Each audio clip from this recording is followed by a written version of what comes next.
What is the significance of using standard unit of measurement in scientific experiments instead of non-standardized ones? We use standard units so that it's easy for us to understand each other. We will all have a similar understanding around the measurements that have been taken. You know, Simple as that we can easily understand each other. That is the significance of using standard units. We all basically have an understanding of what 10 kilograms is, or 1 kilogram is, or 500 kilogram is, or a ton. And you cannot lift a ton. Perhaps you can lift 50 kilograms. No one is lifting 2 tons. You have that idea. We understand each other. This is a big weight. That's why we standardize things.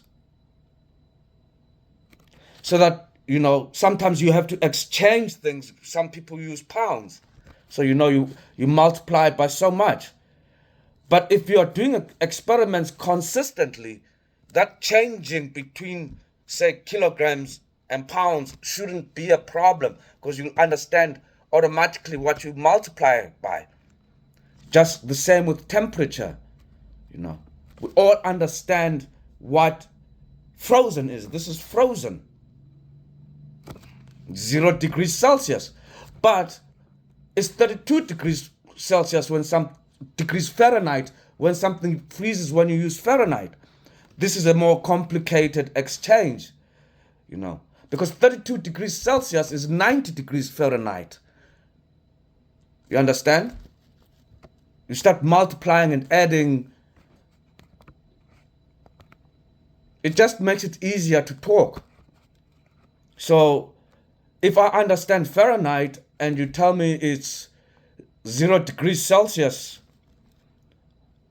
I will not comprehend what you're saying. Just like when I say it, but most people would understand what 0 degrees Celsius is. It's the freezing point of water. Then there's the Kelvin scale. People are trying to make it so that scientists use the same unit, just get out of this difficult conversions. We said 0 Kelvin, that means there's no electromagnetic activity.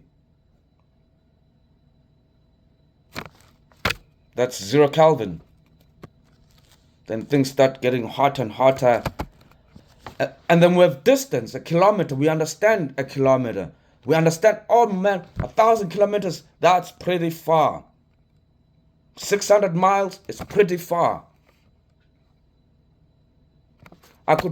You tell me 2 kilometers, perhaps I can walk it. 30 kilometers, no, I'll either need public transport or my own transport. I need some form of transport to make it on time. Because we understand the magnitudes. And also, it helps with languages. People with different languages can easily comprehend similar magnitudes. For example, the end result is 10 kilograms. The end result of this experiment yields 10 kilograms. In the language of Khumalo, I can say, ekugcineni kusala ishumi yama-kilogram. You understand? But both the Khumalo and the non-Khumalo understand each other, because though they do not speak the same language, they understand this is 10 kilograms. So it's significant in that way. Significant, but not vital. In scientific experiments, more vital for commerce. But for scientific experiments, it's not that vital, because everything is information. And all information has similar basic characteristics. starting from the basic particle, the most simple of information packages, to a galaxy, the largest of information packages, or to a human, what we consider the most complex of information packages. And one of these characteristics of information is that anything can be used to measure.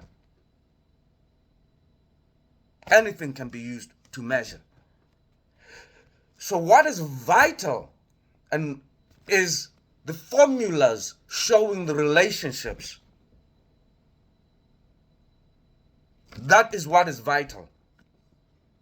So it is important to understand logic and maths. And you naturally start off with maths if you are aiming at that higher thing in science. But if you're aiming to be just a good human being, have some logic. So that is what is vital. The formulas of the experiments. What are the relationships? How much, and they all have to do with energy. All those relationships, the cost is energy, no matter how you term them. That is what is more vital. But I hope you're happy with that answer. Have a great evening.